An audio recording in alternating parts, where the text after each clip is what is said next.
Assalamualaikum warahmatullahi wabarakatuh. Salam sehat untuk kita semua. Perkenalkan, saya Andra Dwitama Hidayat, AMDKes SKM MDH.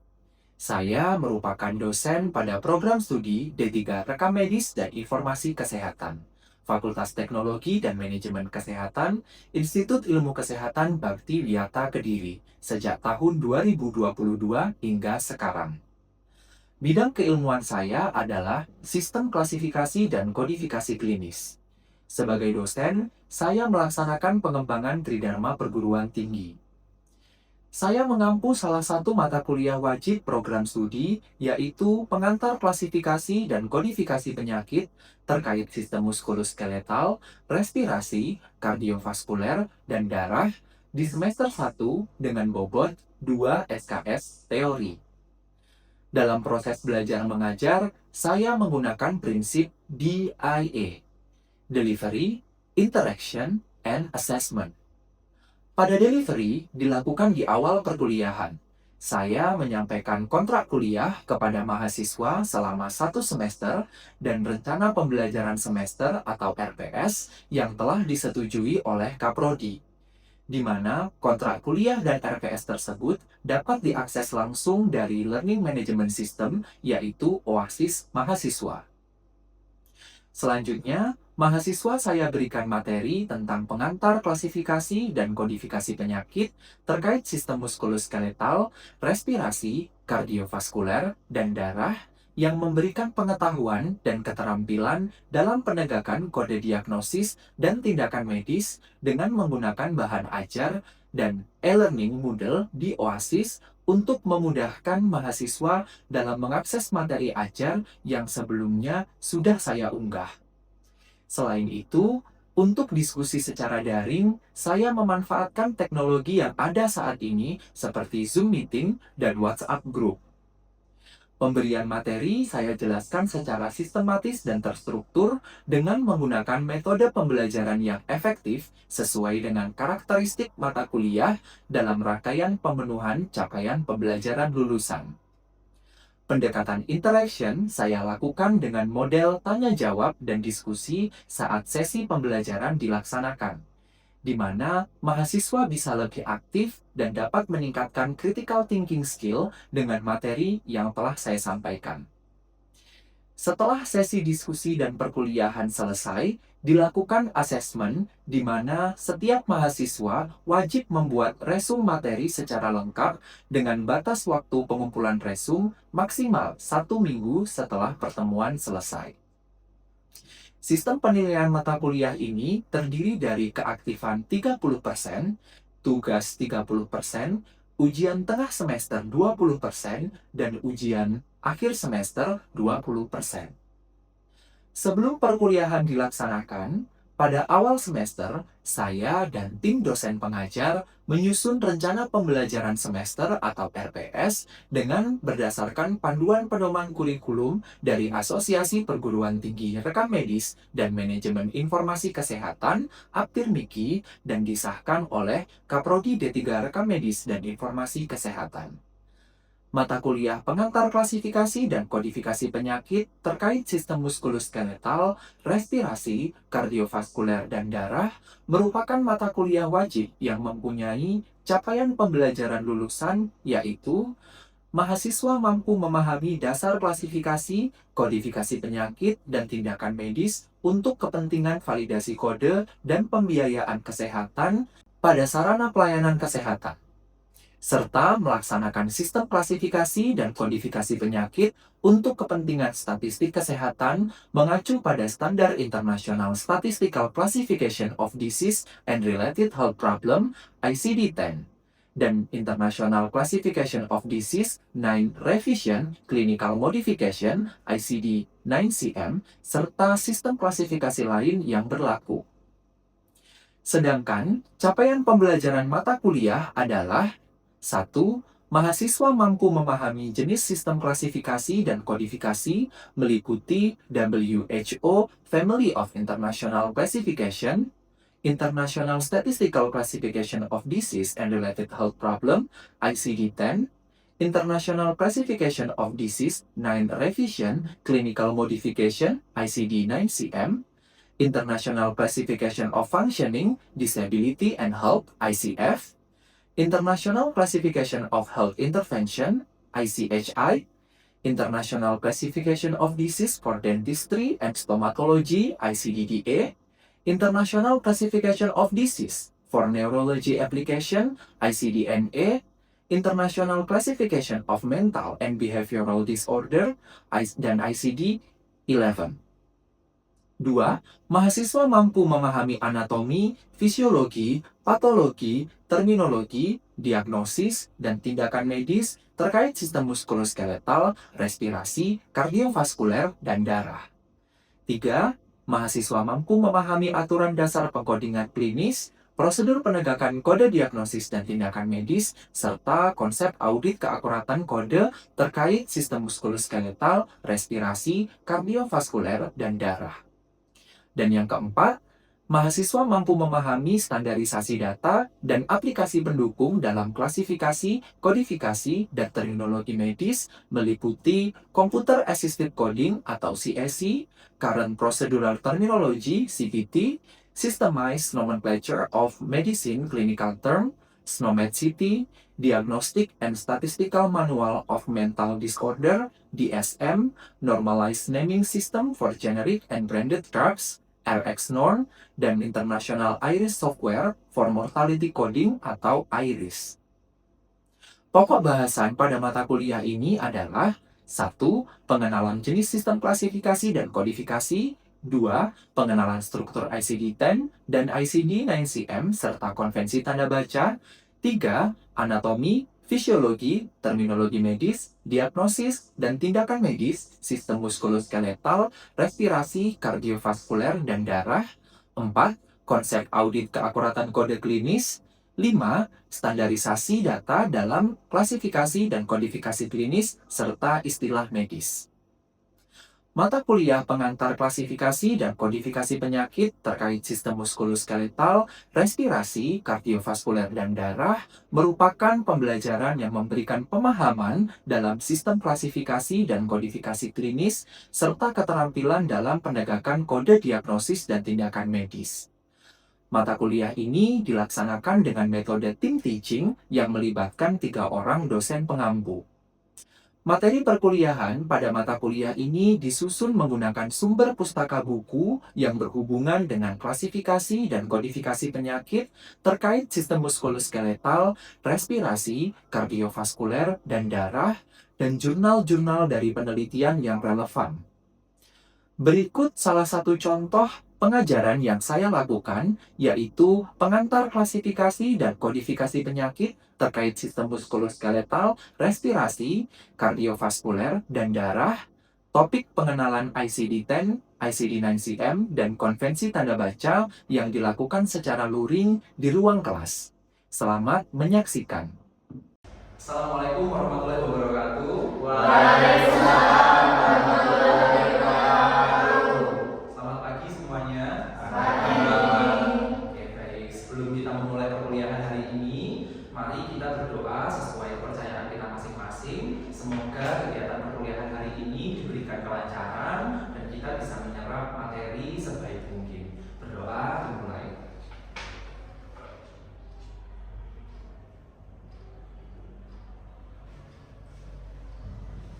Baik, berdoa dapat diakhiri. Baik, teman-teman sudah membaca RPS untuk pengantar klasifikasi dan kodifikasi penyakit? Sudah. Di pertemuan kedua hari ini kita akan diskusi tentang Oke, baik. Sesuai dengan materinya ya. Jadi hari ini kita akan diskusi mengenai ICD-10, ICD-9-CM, dan juga konvensi tanda baca. Nah, untuk tujuan pembelajaran kita sesuai dengan RPS di pertemuan kedua, kita punya 3 tujuan pembelajaran. Yang pertama, mahasiswa nanti diharapkan mampu memahami apa itu ICD-10. Kemudian yang kedua, mahasiswa mampu memahami ICD-9-CM, dan yang terakhir, mahasiswa mampu menjelaskan terkait dengan konvensi tanda baca yang ada di dalam ICD. Baik, sebelumnya sudah baca-baca materi mengenai ICD? Sudah.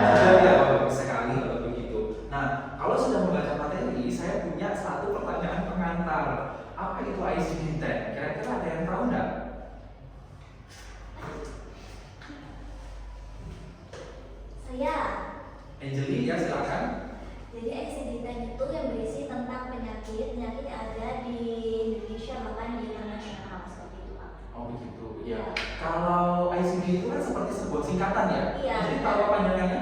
Tahu, jadi Apa? ICD-10 itu panjangan dari International Statistical Classification of Disease and Related Health Problems and Conditions. Bagus sekali ya. Berarti oke, baik, terima kasih Angeli. Berarti ini menunjukkan kalau teman-teman sebelum perkuliahan itu well prepared. Jadi sudah baca RPS, sudah cari tahu dulu tentang materinya. Jadi kita nanti lebih mudah diskusi ya. Oke, baik, kita lanjutkan. Nah, ICD-10 seperti yang dikatakan oleh Angeli tadi, jadi ICD-10 itu merupakan sebuah buku ya yang isinya sistem klasifikasi mengenai standar internasional untuk diagnosis penyakit, kemudian gangguan medis, gejala, lalu kondisi sosial, dan juga ada penyebab cedera atau faktor eksternal. Nah, ICD ini diterbitkan oleh organisasi atau Badan Kesehatan Dunia namanya WHO, atau kalau orang Indonesia bilang WHO gitu ya. Nah, ICD-10 tadi itu kepanjangannya adalah International Statistical Classification of Disease and Related Health Problems and Conditions. Kemudian, apa kegunaan dari ICD-10? Jadi, ICD-10 itu berfungsi untuk pencatatan rekam medis, klaim asuransi, lalu statistik kesehatan, baik yang di level nasional maupun di level global. Kemudian beberapa periset untuk riset epidemiologi itu juga menggunakan ICD-10 untuk klasifikasi penyakit. Dan yang paling penting untuk rekam medis selain pembiayaan, ICD-10 ini digunakan untuk pelaporan data mortalitas dan juga data morbiditas. Nah, selain itu di Indonesia kita menggunakan ICD-10 ini, jadi sudah diresmikan oleh Kementerian Kesehatan bahwa ICD-10 digunakan untuk sistem grouping atau pengelompokan kasus. Jadi pasien kalau dilayani dengan penjamin BPJS di rumah sakit itu klaim pembiayaannya dia menggunakan kode-kode ICD-10 untuk diagnosis akhir yang ditetapkan oleh dokter kepada pasien tersebut. Gitu ya. Nah, struktur ICD-10 itu terdiri dari 3 volume. Volume 1 itu adalah tabular list. Nah, tabular list itu isinya adalah kode penyakit yang lengkap berdasarkan kategorinya. Nanti kita lihat di belakang ya, akan ada kategorinya di belakang. Jadi dia dikode dari huruf A sampai huruf Z. Pembagiannya nanti akan ada.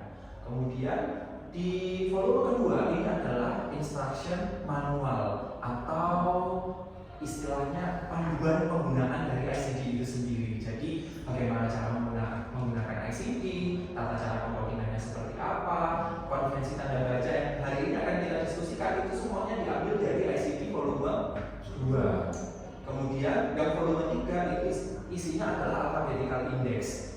Nah, dengan alphabetical index teman-teman sudah pasti membayangkan kamus ya.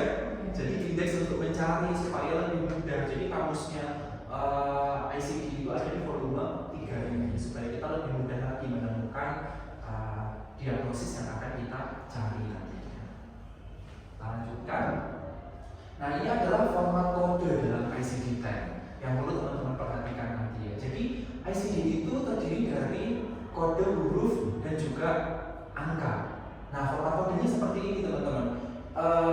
Ada huruf, 1 huruf, kemudian 2 digit angka diikuti 1 sampai 2 digit angka di paling belakang.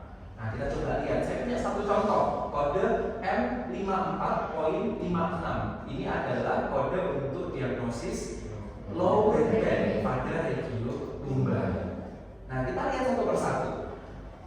Huruf M atau kode M itu menunjukkan bab atau chapter di mana penyakit itu terjadi. Nah, kalau huruf M berarti penyakitnya terjadi di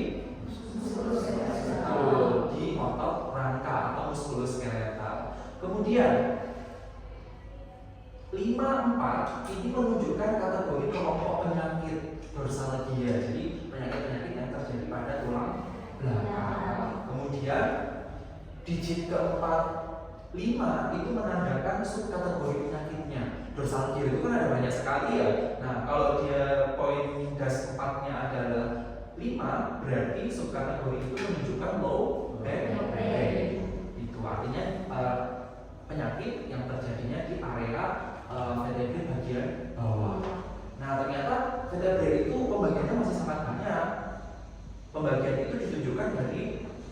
digit ke-5-nya. Jadi ada poin 6, lokasi terjadinya low back pain. Jadi 6 itu mengindikasikan low back pain itu terjadi pada vertebrae bagian lumbar gitu, atau di sekitar area belakang perut ya.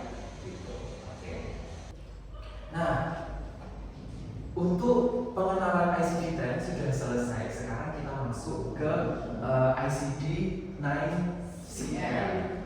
Saya mau tanya lagi, kalau teman-teman tadi katanya sudah mempersiapkan baca-baca materi dulu sebelumnya, ada yang tahu kalau tadi ICD-10 sekarang ICD-9-CM, ada yang tahu apa itu ICD-9-CM?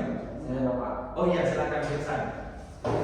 Jadi ICD-9 ini hampir sama dengan ICD-10, tetapi ICD-9 ini lebih berfokus pada klasifikasi prosedur atau tindakan medis. Jadi kepanjangan juga itu International Classification of Disease Clinical Modification 9 Revision. Bagus sekali ya, sangat lengkap. Terima kasih Firsan. Baik, jadi seperti yang disampaikan oleh Firsan, jadi ICD-9-CM itu hampir sama dengan ICD-10, tapi penggunaannya saja yang berbeda. Kalau ICD-10 tadi untuk penyakit, kalau yang 9-CM untuk tindakan medis atau prosedur. Kemudian struktur dari ICD-9-CM sama dengan ICD-10. ICD-9-CM juga punya struktur kodenya, tapi perbedaannya ICD-9-CM itu hanya terdiri dari 2 chapter. Kalau tadi ICD-10 ada berapa? 3. Nah, kalau ICD-9-CM 2 chapter. Chapter pertama ini adalah classification of procedure. Jadi daftar prosedurnya itu ada di chapter pertama kalau teman-teman buka ICD-9-CM. Kemudian di chapter kedua itu adalah kamusnya atau index to procedure. Jadi kalau mau cari kamusnya yang sama seperti volume 3 kalau di ICD-10, di 9-CM kalian bisa temukan di chapter 2, betul sekali. Nah, selain struktur dari bukunya, teman-teman juga harus kenal dengan struktur dari format kode. Nah, tadi kan kalau di ICD-10 format kodenya itu huruf dan angka gitu. Kalau di ICD-9-CM format kodenya itu semuanya angka, tidak ada huruf. Jadi contohnya seperti ini, kode 99.03. Angka semua ya, tidak ada hurufnya kan? Nah, itu perbedaan mendasar antara ICD-10 dengan ICD-9-CM. Nah, kita coba lihat apa sih maksudnya dari angka-angka ini. Angka 99 di paling awal itu menunjukkan kategori prosedurnya. Kalau dia 99 berarti kategori prosedur yang non-operatif. Kemudian digit ketiga 0, kode 0 ini menunjukkan detail dari prosedurnya. Jadi prosedur non-operatifnya apa? Ini adalah prosedur transfusi komponen darah. Nah, komponen darah ini kan ada banyak. Ada platelet, ada darah lengkap, ada packed red cell, kemudian masih banyak lagi. Nah, kebetulan 9903. Jadi digit yang paling terakhir atau digit keempatnya ini angka berapa? 3. Itu menunjukkan spesifikasi prosedur transfusi darah lengkap atau whole blood. Gitu ya. Jadi teman-teman semakin ke belakang itu akan semakin menunjukkan spesifikasi dari prosedur medis yang dilakukan kepada pasien. Kita lanjutkan. Konvensi tanda baca pada ICD itu ada 12. Nah, 3 pertama yang ini ada tanda kurung atau parentesis. Tanda kurung atau parentesis itu digunakan untuk istilah tambahan, tapi dia tidak mengubah kode. Contohnya, appendicitis ada di dalam kurung akut, katarak, kemudian fulminating, gangren, itu sama kodenya. Jadi istilah yang ada di dalam tanda kurung atau parentesis itu tidak mengubah makna atau tidak mengubah kode dari appendicitis tersebut. Jadi kodenya kalau appendicitis saja tetap K35.9 atau appendicitis akut itu kodenya juga tetap K35.9. Kemudian selain parentesis ada juga square bracket. Square bracket ini adalah tanda kurung siku. Kalau yang di atas tadi parentesis tidak ada sikunya ya, kalau yang ini ada sikunya. Nah, yang tanda kurung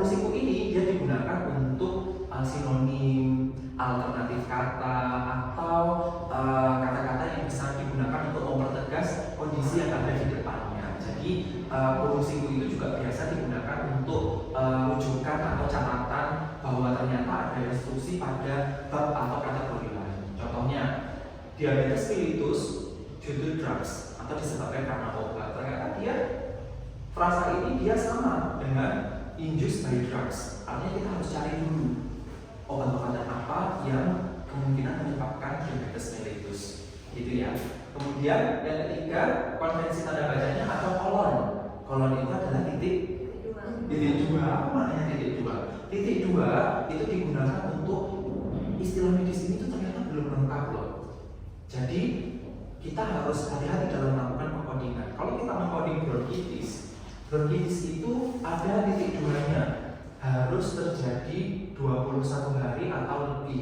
Dia harus kronis. Jadi informasi ini harus kita temukan dulu pada rekam medis pasien. Kalau belum kita temukan onsetnya lebih dari 21 hari atau dia kronis, berarti tidak boleh dikode bronkitis. Tapi harus dikodekan di tempat lain, gitu ya. Kemudian konvensi yang keempat ada tanda kurung kurawal atau braces. Braces ini digunakan untuk mengelompokkan istilah yang berhubungan dengan kata-kata yang sama setelahnya. Misalnya fraktur. Fraktur itu nanti ada ekstensinya lagi. Apakah dia close, open, fraktur patologis, atau fraktur karena tekanan atau stres, itu di kurung kurawal atau dia mendapatkan tanda baca braces ya, brace. Kemudian ada lagi yang kelima itu NEC atau non-Answer Classified, yang artinya kondisi itu tuh tidak diklasifikasikan secara spesifik di kode lain. Jadi meskipun sudah dijelaskan secara rinci, ternyata ada tanda NEC, kodenya tidak diklasifikasikan pada kode lain. Jadi memang kita tidak bisa menemukan kode yang lebih spesifik daripada kode yang sudah kita tegakkan sebelumnya, karena ada konvensi NEC di dalamnya. Kemudian yang keenam ada NOS atau Not Otherwise Specified. Kalau Not Otherwise Specified itu artinya sama saja dengan tidak spesifik atau unspecified. Digunakan untuk kode-kode ketika kita menemukan bahwa dokumentasi pada rekam medis pasien itu memang tidak lengkap atau tidak ada informasi pendukung yang bisa kita gunakan untuk spesifikasi kode, gitu. Kemudian yang ketujuh, ini ada include dan juga exclude. Nah, ini yang paling sering akan teman-teman temukan. Include itu merupakan daftar istilah tambahan yang sudah masuk di dalam kategori tersebut. Kalau exclude, dia kondisi yang mirip, tapi sebenarnya kalau catatan pada rekam medisnya pasien itu sudah merujuk pada exclude, kode itu tidak boleh kita gunakan. Jadi harus kita cari kode di tempat lain, karena dia tidak sama dengan kode yang akan kita pilih sebenarnya kalau dia punya not exclude. Kemudian ada lagi N kalau dalam bahasa Indonesia artinya dan, betul. Tapi N dalam ICD itu juga bisa berarti or atau, begitu ya. Jadi contohnya ini, injury pada pembuluh darah dan juga saraf. Nah, karena dia konvensi tanda bacanya adalah N, maka dia bisa berarti salah satu atau keduanya. Berbeda dengan with. With kalau dalam bahasa Indonesia artinya dengan, betul. Dengan itu harus kedua-duanya. Jadi contohnya ini, jantung dengan paru-paru. Ya berarti penyakit itu harus mengenai kedua organ ini supaya kodenya bisa ditegakkan. Kalau hanya salah satu, berarti tidak boleh pakai kode yang ada catatan with-nya. Betul sekali. Nah, kesimpulannya apa dari diskusi kita hari ini? Satu, ICD-10 dan juga NCM itu dia saling melengkapi, artinya digunakan secara bersamaan untuk klaim, utamanya kalau di Indonesia, dan yang tidak kalah penting untuk statistik data kesehatan. Kemudian struktur kodenya itu cukup kita pahami, tidak boleh kita hafalkan, gitu ya, karena ada ribuan kode, jadi kita tidak bisa memang menghafalkan. tapi harus kita pahami. Kemudian yang ketiga, konvensi tanda baca itu juga harus kita pahami karena dia menjadi kunci dari akurasi. Kalau kita tidak paham rambu-rambunya, maka kode yang kita tegakkan juga akan salah. iya, akan salah atau kurang akurat. Jadi kita harus paham masalah kompetensi tanda baca. Dan yang terakhir, kompetensi kode itu dibangun dari pengetahuan tentang ICT dan juga penelitian dalam memahami konvensi tanda baca. Jadi kalau teman-teman sudah paham tentang ICT, sudah paham tentang penyakit, tapi tidak teliti dengan konvensi tanda baca, kodenya bisa jadi tidak akurat. Tapi kalau teman-teman sudah paham betul mengenai ICT, sudah teliti dengan konvensi tanda bacanya, insya Allah kode yang kita tegakkan itu sudah akurat. Baik teman-teman, materinya sudah cukup sampai di sini. Mungkin ada pertanyaan atau ada yang ingin teman-teman diskusikan? Oke, baik, silakan Latifah. Untuk tanda baca di ICD itu kan menyertakan N dan B. Iya. Nah itu perbedaannya gimana ya Pak? Soalnya kan untuk diartikan dalam bahasa Indonesia kan kayak hampir mirip-mirip. Saya masih bingungnya di situ sih. Oh, iya, baik. Terima kasih pertanyaannya Mbak Latifah. Kita coba kembali lagi ke N dan with ya. Benar sekali yang disampaikan oleh Mbak Latifah. N dan with ini hampir sama loh kalau dalam bahasa Indonesia, iya kan? Dan dengan sama saja kan? Punya makna yang hampir mirip. Tapi ternyata kalau di ICD itu maknanya berbeda. Jadi N itu perbedaan mendasarnya bisa diartikan dan bisa juga diartikan atau. Itu perbedaannya kalau di ICD, perbedaan mendasarnya. Contohnya, luka yang terjadi pada pembuluh darah dan saraf. Itu bisa diartikan kode ini untuk luka pada pembuluh darah sama sarafnya, atau hanya salah satu, pembuluh darahnya saja atau sarafnya saja. Itu penggunaannya N, jadi dia bisa berarti atau. Tapi kalau with itu harus kedua-duanya. Misalnya hipertensi dengan gagal jantung with gagal ginjal, kode I13.2. Jadi kalau mau digunakan kode I13.2 di rekam medis pasien itu harus punya informasi yang cukup bahwa pasien mengalami hipertensi dengan gagal jantung dan juga gagal ginjal. Tapi kalau hipertensi hanya dengan gagal jantung, tidak ada gagal ginjalnya, tidak boleh menggunakan I13.2 karena konvensi tanda bacanya adalah with. Jadi harus kedua organnya. Bisa dipahami Mbak Latifah? Terima kasih Pak. Baik, teman-teman yang lain bagaimana? Sudah bisa Ya. dipahami? Ya. Apakah masih ada yang ingin didiskusikan lagi? Ya, Sudah cukup? Ya. Baik, kalau sudah cukup, mungkin pertemuan hari ini bisa kita akhiri sampai di sini. Terima kasih atas perhatiannya. Semoga yang kita diskusikan hari ini bisa bermanfaat.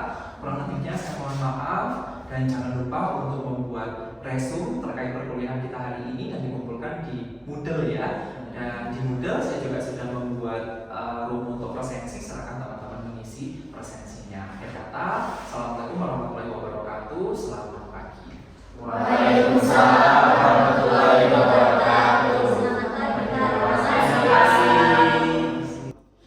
Demikian video pengajaran saya pada mata kuliah pengantar klasifikasi dan kodifikasi penyakit terkait sistem muskuloskeletal, respirasi, kardiovaskuler, dan darah, topik pengenalan ICD-10, ICD-9-CM, dan konvensi tanda baca. Semoga dapat bermanfaat untuk kita semua. Wassalamualaikum warahmatullahi wabarakatuh dan salam sehat.